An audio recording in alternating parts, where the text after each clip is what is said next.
नमस्कार दोस्तों, मैं हूं प्रीति योगी और स्वागत है आपका योगी आईएएस यूट्यूब चैनल पर। और जैसा कि आप सब लोगों को पता है, हम बात कर रहे हैं खड़ी बोली के अध्याय 13 के खड़ी बोली के बारे में। और अपन ने ये कहाँ पर छोड़ा था? राजनीतिक कारण। इससे पहले अपन ने यहाँ तक कंप्लीट कर लिया था, आधुनिकता का आगमन कंप्लीट कर लिया था। फिर अब अपन करेंगे राजनीतिक कारण। क्या करेंगे? राजनीतिक कारण। तो राजनीतिक कारण 19वीं शताब्दी की राजनीतिक स्थिति तेजी से परिवर्तित हुई थी। मुगलों के शासन के स्थान पर पहले ईस्ट इंडिया कंपनी तथा बाद में ब्रिटिश शासन की स्थापना के साथ नई स्थितियां पैदा हुई। स्वाभाविक रूप से अंग्रेज शासन सामान्य व्यवहार की भाषा खड़ी बोली से परिचित हुए, न कि काव्य ब्रज भाषा या अवधि से। इसी आधार पर उन्होंने खड़ी बोली के प्रचार प्रसार पर ध्यान दिया कि इन्होंने अंग्रेजों ने भी। ठीक है। फिर है फोर्ट विलियम कॉलेज की स्थापना। सन 1801 में अंग्रेज सरकार ने फोर्ट विलियम कॉलेज की स्थापना की, जिसका उद्देश्य ब्रिटेन से आने वाले प्रशासकों को भारतीय भाषाओं का प्रशिक्षण देना था। ब्रिटेन से जो आने वाले प्रशासक थे, उनको भारतीय भाषाओं का प्रशिक्षण देना था। प्रशिक्षण यानी कि उनको ज्ञान देना था। इस कॉलेज के प्रिंसिपल डॉक्टर जॉन गिलक्रिस्ट की मान्यता थी कि खड़ी बोली हिंदी ही सारे भारत में समझी जाने वाली भाषा है। इस बात का ध्यान रखते हुए उन्होंने खड़ी बोली गद्य की कई शैलियों का विकास कराया। इस कार्य में उसका सहयोग करने वालों में लल्लू जी लाल, सदल मिश्र, सदासुखलाल तथा इंशा अल्लाह खां प्रमुख थे। फिर है ईसाई मिशनरियों का योगदान। खड़ी बोली के विकास में ईसाई मिशनरियों का भी महत्वपूर्ण योगदान माना गया है।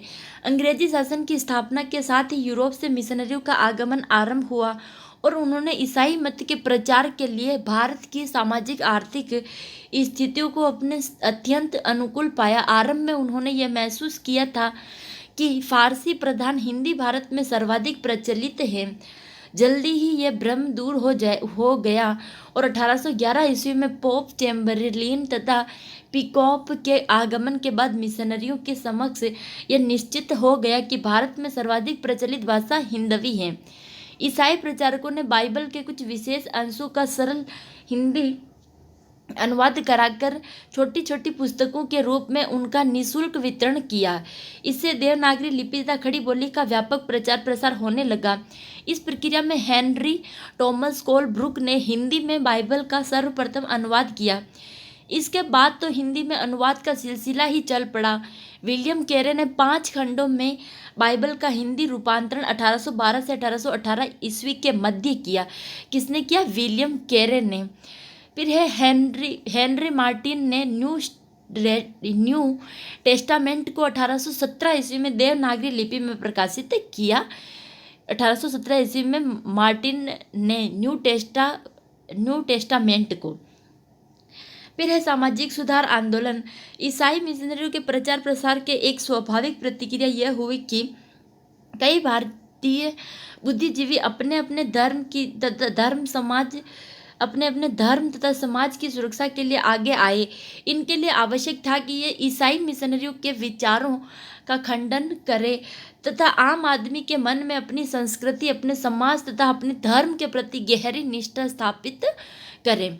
ऐसे नेताओं में महर्षि दयानंद सरस्वती आर्य समाज, राजा राम मोहन राय ब्रह्म समाज और श्रद्धा राम फिलोरी हिंदू धर्म सभा का योगदान अविस्मरणीय है। उन्होंने अपनी सामग्री को सरल और सुबोध खड़ी बोली में प्रस्तुत किया। इससे भी खड़ी बोली का तीव्र विकास हुआ। स्वामी दयानंद सरस्वती जी ने खड़ी बोली में सत्यार्थ प्रकाश की रचना की तथा आर्य समाज के मूल सिद्धांतों में हिंदी के प्रति निष्ठा का स्थान दिया। उनकी तर्क वितर्क शैली के प्रभाव से खड़ी बोली हिंदी की पहचान एक ऐसी भाषा की बनी जिसमें तर्कपूर्ण विचार व्यक्त किए जा सकते हैं। राजा राम मोहन राय ने 1815 ईस्वी में वेदांत सूत्र का हिंदी में अनुवाद किया। 1829 ईस्वी में उन्होंने बंगदूत नामक अखबार निकाला तथा पत्रकारिता के माध्यम से हिंदी और देवनागरी के पक्ष में आंदोलन चलाया। श्री राम फिलोरी ने विश्व प्रसिद्ध ओम जय जगदीश हरे की रचना की। उनके लिए सत्यामृत प्रवाह में बहुत साथ और प्रौढ़ खड़ी बोली देखने को मिलती है। इनके अतिरिक्त सिथोसोफिकल सोसाइटी ने देश में संपर्क भाषा के तौर पर हिंदी को बढ़ावा दिया। इस काम में एनी बेसेंट की भूमिका काफ़ी सराहनीय रही। किसकी? एनी बेसेंट की। फिर है प्रेस की स्थापना। फिर आ जाता है प्रेस की स्थापना। प्रेस की स्थापना 19वीं शताब्दी की एक ऐसी घटना है जिसने संपूर्ण भारतीय समाज को भीतर तक परिवर्तित करने में महत्वपूर्ण भूमिका निभाई। यद्यपि भारत में 16वीं शताब्दी में ही पहला छापाखाना खुल गया था, तथापि इनके प्रयोग की विशेष परंपरा तब पड़ी जब ईसाई मिशनरियों ने अपने साहित्य के प्रकाशन के लिए इस माध्यम का प्रयोग आरंभ किया। इससे नागरी लिपि के लिए टाइप ढालने की प्रक्रिया शुरू हुई। इस परिवर्तन से संप्रेषण की संभावनाएं कई गुना बढ़ गई। किसी भी रचना को किसी भी समय कहीं भी पढ़े जाने की सुविधा विकसित हो सकी। उदंत मार्तंड हिंदी का पहला साप्ताहिक पत्र था जो 1826 ईस्वी में कलकत्ता से निकलना आरंभ हुआ। 1852 ईस्वी में सदा सुखलाल जी ने आगरा से बुद्धि प्रकाश पत्रिका निकालना आरंभ किया। आचार्य रामचंद्र शुक्ल जी ने इसको भाषा की प्रशंसा भी की है। इस भाषा की प्रशंसा भी की है। 1854 ईस्वी में हिंदी का पहला दैनिक पत्र समाचार सुधा दर्पण निकालना आरंभ हुआ। कब? 1854 ईस्वी में हिंदी का पहला दैनिक समाचार पत्र सुधा दर्पण। कौन था? सुधा दर्पण। आगे चलकर भारतेंदु हरिश्चंद्र ने कई पत्र पत्रिकाएं निकालकर न केवल हिंदी पत्रकारिता को बल्कि संपूर्ण हिंदी भाषा को समृद्ध किया। कवि विवेचन शुदा 1867 ईस्वी हरिश्चंद्र पत्रिका तथा बाधा बोधिनी जैसे पत्रों के माध्यम से उन्होंने व्यापक जन समुदाय को सामाजिक और भाषिक चेतना से संपन्न किया। उनके सहयोगी लेखकों में बालकृष्ण भट्ट, हिंदी प्रदीप, प्रताप नारायण मिश्र ब्राह्मण, चौधरी बद्री नारायण प्रेमगन, आनंद कादम्बिनी आदि ने भी पत्रकारिता तथा खड़ी बोली के विकास में महत्वपूर्ण भूमिका निभाई। इस प्रकार हम देखते हैं 19वीं शताब्दी में खड़ी बोली का तीव्र विकास कई प्रकार के कारणों का संयुक्त परिणाम था। फिर आ जाता है 19वीं शताब्दी में खड़ी बोली का साहित्यिक स्वरूप। 19वीं शताब्दी में खड़ी बोली का साहित्यिक स्वरूप। अब साहित्यिक स्वरूप में कैसे उसका उपयोग होने लगा। 19वीं शताब्दी में खड़ी बोली का विकास एक लगातार चलने वाली प्रक्रिया रही। इसीलिए यह संभव नहीं है कि हम 19वीं शताब्दी की खड़ी बोली का एक विशेष स्वरूप निश्चित कर सके। वस्तुतः इस शताब्दी में अलग अलग चरणों में खड़ी बोली के अलग अलग रूप दिखाई देते हैं और अध्ययन की सुविधा की दृष्टि से इस शताब्दी में खड़ी बोली के विकास के प्राय 2 चरणों में विभाजित किया गया। एक है भारतेंदु पूर्व युग या 19वीं शताब्दी का पूर्वार्ध, दूसरा है भारतेंदु युग अथवा 19वीं शताब्दी का उत्तरार्ध। एक तो भारतेंदु पूर्व युग 19वीं शताब्दी के पूर्वार्ध और एक भारतेंदु युग अर्थात 19वीं शताब्दी के उत्तरार्ध। तो पहला अपन आ जाते हैं भारतेंदु पूर्व युग। भारतेंदु पूर्व युग। भारतेंदु पूर्व युग में खड़ी बोली के विकास में सबसे महत्वपूर्ण भूमिका फोर्ट विलियम कॉलेज की रही। सबसे महत्वपूर्ण भूमिका किसकी रही? फोर्ट विलियम कॉलेज की रही। इस कॉलेज के प्रिंसिपल जॉन गिलक्रिस्ट ने भारतीय भाषाओं का व्यापक अध्ययन किया। किसने किया? फोर्ट विलियम कॉलेज के प्रिंसिपल जॉन गिलक्रिस्ट ने भारतीय भाषाओं का व्यापक अध्ययन किया तथा एक व्याकरण और एक शब्दकोश का निर्माण भी किया। वे इस भाषा को हिंदुस्तानी कहना ज़्यादा पसंद करते थे। इस भाषा को उर्दू के प्रयोगों की बहुलता उनकी भाषा नीति का प्रधान लक्षण था। फोर्ट विलियम कॉलेज में जॉन गिलक्रिस्ट के 4 सहायक थे। 19वीं शताब्दी के पूर्वार्ध में खड़ी बोली के विकास में सबसे प्रमुख भूमिका इन्हीं चारों की रही। इनके नाम है इंसा अल्लाह खां, लल्लू लाल, सदल मिश्र एवं सदासुख लाल। इन चारों की फोर्ट विलियम कॉलेज के अंदर गिलक्रिस्ट के सहायक के तौर के ऊपर भूमिका रही। पहले है इंसाअल्लाह खां की प्रमुख रचना उदयभान चरित्र या रानी केतकी की कहानी। इनका उद्देश्य एक ऐसी भाषा का था जिसमें हिंदी छूट किसी बाहर को बोली का पुट न मिले। इस उद्देश्य से उन्होंने अपनी भाषा को 3 प्रकार के शब्दों से मुक्त करने रखने का प्रयास किया। पहला, बाहर की बोली अर्थात अरबी, फारसी, तुर्की भाषा अर्थात संस्कृत, और गंवारी अर्थात ब्रिज भाषा और अवधी। तो ये उनका अलग अलग प्रयास थे। इंशाअल्लाह खां उर्दू भाषा के अच्छे विद्वान थे, इसीलिए उनकी भाषा में वाक्य विन्यास पर फारसी का स्पष्ट प्रभाव उनकी शैली में काव्यात्मक और लयात्मकता तो है ही, कहीं कहीं अलंकार, मुहावरे तथा उक्ति चमत्कार के प्रयास भी आवश्यकता से अधिक है। विशेष बात यह है कि उन्होंने रचना के काव्य खंडों में भी खड़ी बोली का प्रयोग किया है। उनकी भाषा से स्त्रीलिंग विशेषणों और क्रंदंतीय पदों का बहुवचन दक्षिणी हिंदी की शैली में हुआ है, जो उनके बाद प्राय कहीं नहीं मिलता। उदाहरण के लिए दोनों जातियां, उंगलियां नचातियां, अंगड़ाइयां, जम्हाइयां, लेतियां आदि प्रयोग इसी प्रकार है। लयात्मकता का एक उदाहरण इस प्रकार है। नैनों की सजावट, पुतलियों की लजावट, पलकों की रुंधावट, हंसी की लगावट और इतनी सी बात पर रुकावट। फिर है लल्लू लाल की कुछ 14 रचना मानी गई है, जिनमें से प्रेम सागर सबसे प्रमुख रचना है। किनकी? लल्लू लाल की। वो पहले इंसाअल्लाह खां की थी, अब लल्लू लाल की। लल्लू लाल की कुछ 14 रचना मानी गई है, जिनमें से प्रेम सागर सबसे प्रमुख रचना है। उन्होंने इस रचना में जॉन गिलक्रिस्ट के आदेश से यामिनी भाषा छोड़ दिल्ली आगरे की खड़ी बोली का प्रयोग किया। यहाँ यामिनी भाषा का अर्थ फारसी से प्रभावित वाक्य गठन शैली से है। उनकी भाषा में भी प्राय उस काल की सारी विशेषताएं विद्यमान हैं, जैसे गद्य में लय और तुक का प्रयोग, दक्षिणी हिंदी के आतियां जातियां जैसे प्रयोग, अलंकारों, लोकोक्तियों और मुहावरों का अत्यधिक प्रयोग। उनकी भाषा में उनका अपनी बोली ब्रिज भाषा के कुछ अधिक प्रयोग है, जैसे आन बेटा, दीजिए इत्यादि। इनके अतिरिक्त सर्वनामों में हुस्ने, किसने, उन्ने आदि विशेष रूप से दिखाई देते हैं। फिर सदल मिश्र की 3 रचनाएं, नासिकेतोपाख्यान, अध्यात्म रामायण और रामचरित्र। बिहार के निवासी होने के कारण इनकी भाषा में पूर्वी प्रयोग कुछ अधिक हैं, जैसे मोतीनह से नासकरा, रावणहारा इत्यादि। इनकी खड़ी बोली अपने युगीन रचनाकारों की तुलना में काफ़ी साफ सुथरी है। मुहावरों और चमत्कारों की अधिकता से यह लगातार बच्चे हैं और अनावश्यकता तुकबंदी इन्होंने कहीं नहीं की है। इनकी भाषा का एक उदाहरण इस प्रकार है।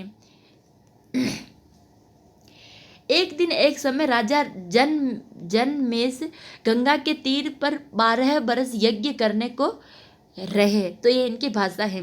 सदासुख लाल जी ने खड़ी बोली के उस रूप को अपनाया जिसमें पूर्व और पश्चिम की बोलियों का सम्मिश्रण था।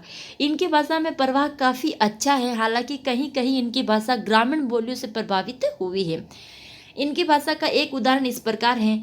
विद्या इस हेतु नहीं पढ़ते हैं कि चतुराई की बातें कह के लोगों को बहकाए, फुसलाए और असत्य छिपाए। 19वीं शताब्दी के पूर्वार्ध में फोर्ट विलियम कॉलेज के इन चारों लेखकों के अतिरिक्त 2 और पक्षों पर चर्चा किए बिना खड़ी बोली के विकास के कारणों की समग्र समझ नहीं बन सकेगी। यह है ईसाई मिशनरी द्वारा बाइबल के अनुवाद तथा हिंदी की शुरुआती पत्रकारिता। इस काल में ईसाई मिशनरियों ने कई पाठ्य पुस्तकों का प्रकाशन किया। इन पुस्तकों की भाषा प्राय अनगढ़ होती थी तथा विषम चिन्हों की अव्यवस्था इनमें लगातार दिखाई देती थी। व्याख्यात रूप से प्रसिद्ध जैसे पुरानी गद्य शैली के प्रयोग इनकी भाषा में प्राय दिख जाते हैं। पत्र पत्रिकाओं की भूमिका यद्यपि 1850 ईस्वी तक बहुत महत्वपूर्ण नहीं थी, किंतु इस काल में हिंदी पत्रकारिता का तीव्र विकास आरंभ हो गया था। 1826 ईस्वी हिंदी का पहला साप्ताहिक पत्र उदंत मार्तंड निकला। 1828 ईस्वी में बंगदूत का प्रकाशन आरंभ हुआ और 1844 ईस्वी राजा शिव प्रसाद सितारे हिंद का बनारस अखबार निकलना शुरू हुआ। इस काल के पत्रों में प्राय संस्कृत प्रधान भाषा का प्रयोग हुआ। ब्रज भाषा और अवधी के प्रयोग किसी न किसी रूप में भाषा में बने रहे। सभी पत्रों ने प्राय उर्दू शैली से बचने का प्रयास किया। राजा शिव प्रसाद सितारे हिंदी का बनारस अखबार अकेला ऐसा पत्र था जिसकी भाषा उर्दू की प्रधान थी। फिर है भारतेंदु युग अथवा 19वीं शताब्दी का उत्तरार्ध। भारतेंदु युग पूर्व था, अब युग है। 19वीं शताब्दी के उत्तरार्ध में भारतेंदु के साहित्य के आगमन से पूर्व खड़ी बोली हिंदी की दो विशेष शैलियों का विकास हुआ। इन दो शैलियों का संबंध क्रम से राजा शिव प्रसाद सितारे हिंद और राजा लक्ष्मण सिंह से था। राजा शिव प्रसाद सितारे हिंद ने कई रचनाएं लिखी जिनमें मानव धर्मसार, राजा भोज का सपना, इतिहास, तिमिर नाशक तथा भूगोल हस्तमलक इनकी प्रमुख रचनाएं हैं। आरंभ में इनकी भाषा सरल बोलचाल की थी जिसमें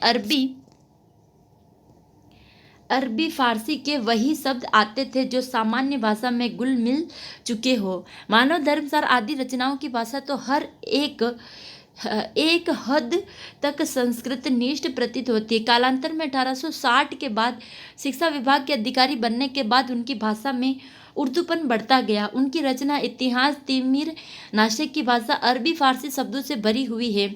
उनका विशेष योगदान यह है कि फारसी की 5 ध्वनियाँ क, ख, ग, ज, फ के नीचे नुक्ता लगाने की व्यवस्था उन्होंने ही शुरू की, जिसे अब पूरी तरह स्वीकार किया जा चुका है।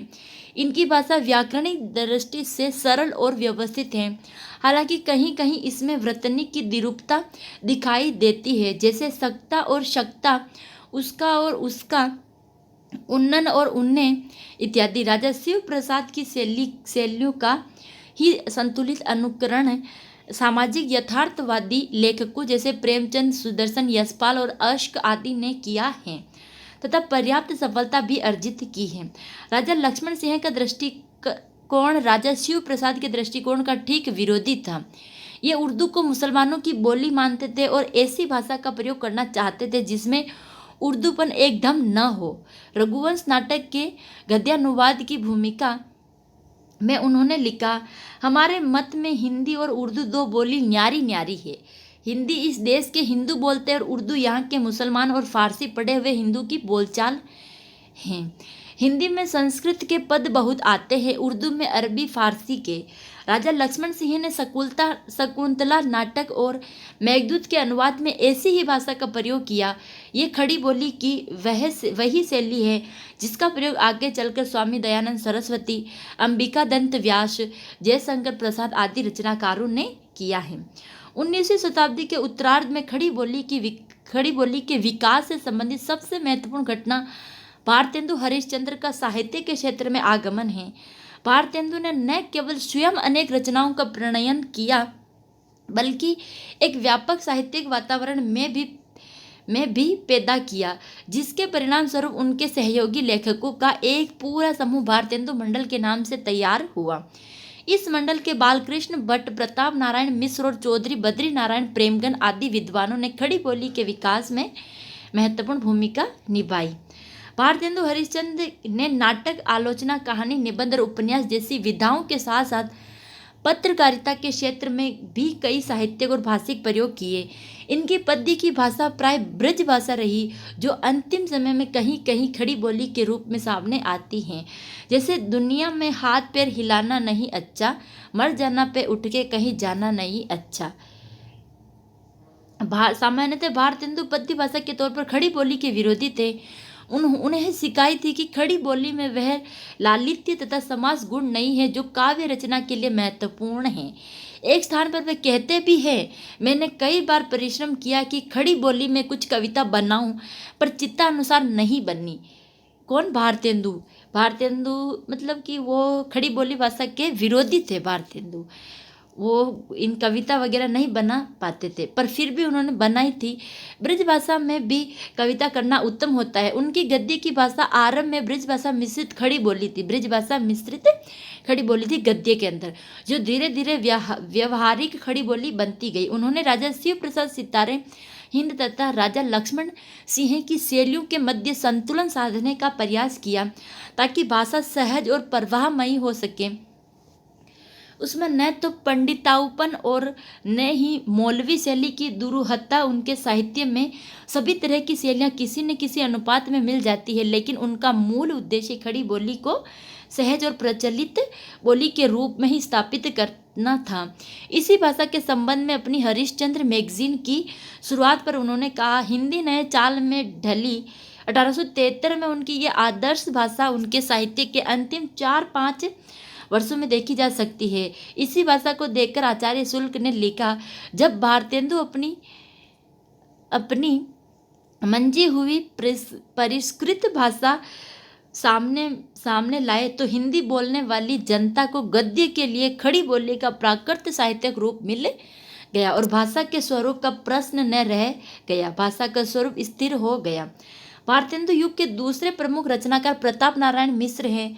मिश्र जी की विशेषता यह है कि इनकी वाक्य संरचना चुस्त तथा तीव्र होती है। ये हास्य व्यंग्य का बेहद सफल प्रयोग करते हैं तथा इनकी भाषा में अरबी और फारसी स्वाभाविक मात्रा में विद्यमान रहती हैं। उदाहरण के लिए अब तो आप समझ गए न कि आप क्या हैं, कौन है, कहाँ हैं। फिर है बालकृष्ण भट्ट भी भारतेंदु युग के बेहद सफल निबंधकार माने जाते हैं।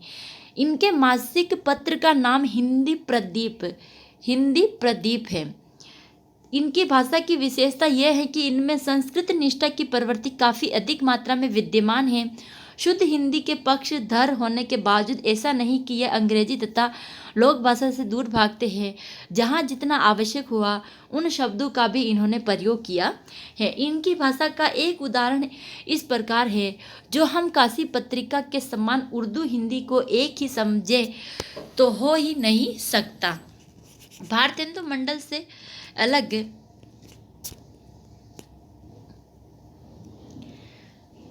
मंडल से अलग पंजाब में इसी समय एक ऐसे साहित्यकार और पत्रकार हुए जिन्होंने खड़ी बोली हिंदी के विकास में अत्यधिक योगदान दिया।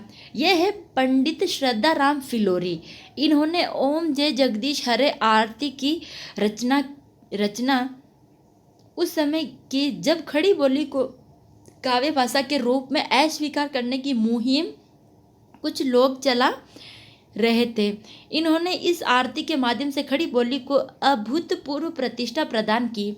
यही नहीं, इन्होंने गद्य के क्षेत्र में भी खड़ी बोली का बेहतरीन प्रयोग किया। वैचारिक स्पष्टता तथा भाषिक तरलता उनकी रचनाओं की मूल विशेषता मानी गई है। उदाहरण के लिए अपने उपन्यास भाग्यवती में वे लिखते हैं, जब तक पुरुष स्त्री पुरुष की आवश्यकता महसूस न करे तब तक विवाह करने में उनमें परस्पर प्रेम नहीं हो सकता।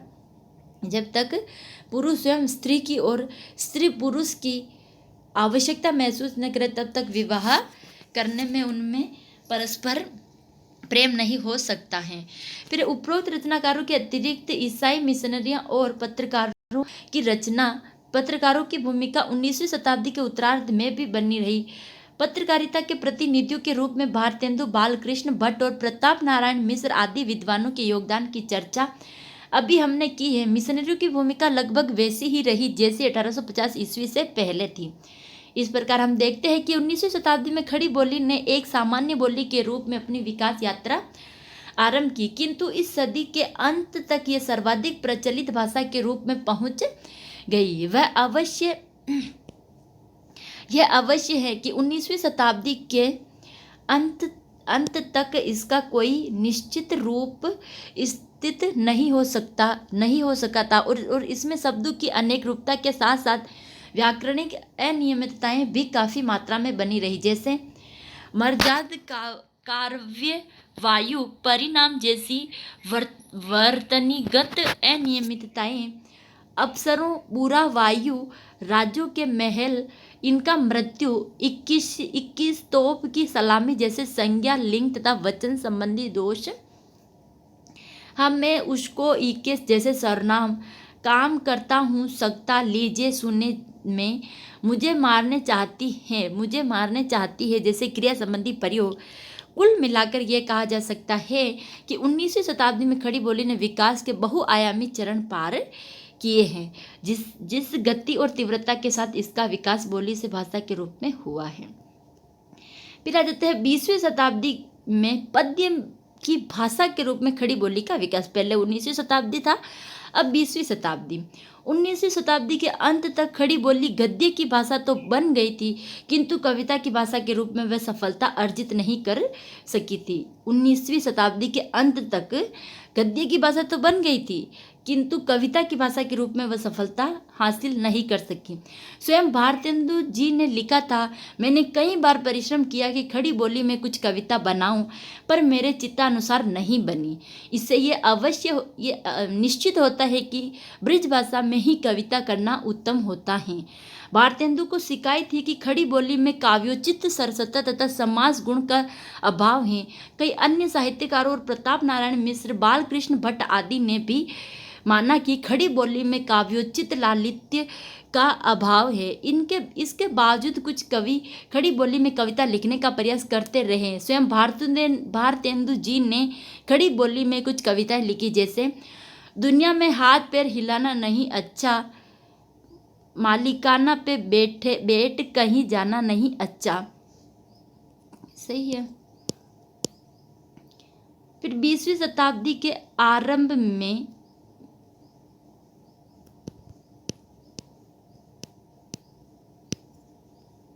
तो अपन एक काम करेंगे, यहाँ से अपन कल करेंगे 20वीं शताब्दी के आरंभ। 20वीं शताब्दी का अपन इसके बारे में कल विस्तार से चर्चा करेंगे, क्योंकि अभी बहुत बड़ा है और अभी आज कंप्लीट भी नहीं हो पाएगा, इसीलिए एक लेक्चर और हो जाएगा, तो अपन इसके बारे में कल विस्तार से चर्चा करेंगे। ठीक है। तो अगर आपको यहाँ तक मेरा वीडियो अच्छा लगा हो तो वीडियो को लाइक करें, शेयर करें, कमेंट करें कि वीडियो कैसा लगा आपको। अगर आपको इसकी PDF चाहिए तो डिस्क्रिप्शन बॉक्स में मेरा टेलीग्राम लिंक है, आप उसके ऊपर ज्वाइन करके आप ये PDF डाउनलोड कर सकते हैं। ठीक है। और हाँ, चैनल को सब्सक्राइब करना मत भूलना। Thank you so much. Best of luck.